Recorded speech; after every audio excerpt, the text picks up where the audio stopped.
అయ్యో మేడం, ఏమైంది మేడం? ఎంత హ్యాపీగా నవ్వుతుంది చూడండి మేడం. ఎందుకంటే ఆ కేసు విచారణ వాయిదాల మీద వాయిదాలు. హ్యాపీ. సిబిఐని ఆదేశిస్తుంది ఈమె. సిబిఐ నోటీస్ ఇస్తే నేను రాను, ఏమైనా చేసుకో, నాకు సంబంధం లేదు.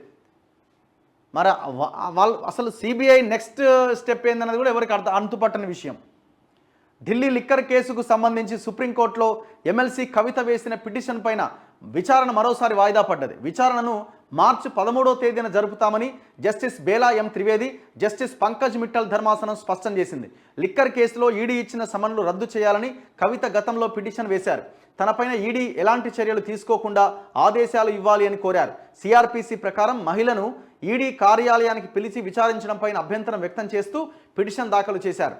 తనను ఇంట్లోనే విచారించేలా ఆదేశాలు ఇవ్వాలన్నారు. అయితే బుధవారం పిటిషన్ పైన విచారణ జరగాల్సి ఉండగా తగినంత సమయం లేకపోవడంతో కోర్టు వాయిదా వేసింది.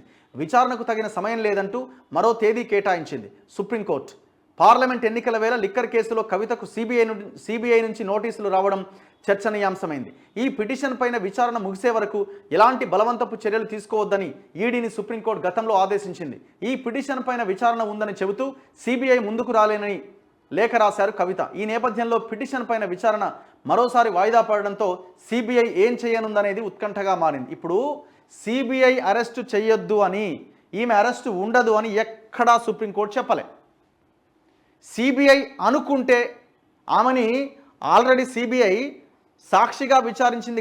గతంలో 41A సిఆర్పిసి 41A కింద నోటీసులు ఇచ్చి నిందితురాలిగా నిన్ను విచారించాలి రమ్మని అడిగింది. ఆమె పోలే. ఎలక్షన్లలో బిజీగా ఉన్నా, సుప్రీంకోర్టులో కేసు ఉంది, ఈ డ్రామాలన్నీ చేస్తున్నది. సిబిఐ కనుక ఒకవేళ అనుకుంటే ఆమెని ఎలాంటి ఇబ్బంది లేకుండా వెళ్ళి అరెస్ట్ చేయొచ్చు. ఎందుకంటే లిక్కర్ స్కామ్లో దాదాపు అందరు అరెస్ట్ అయ్యారు. కేజ్రీవాల్కు నోటీసుల మీద నోటీసులు ఇస్తున్నారు, ఆయన కూడా ఇవాళ రేపు అరెస్ట్ చేయొచ్చు అని అంటున్నారు.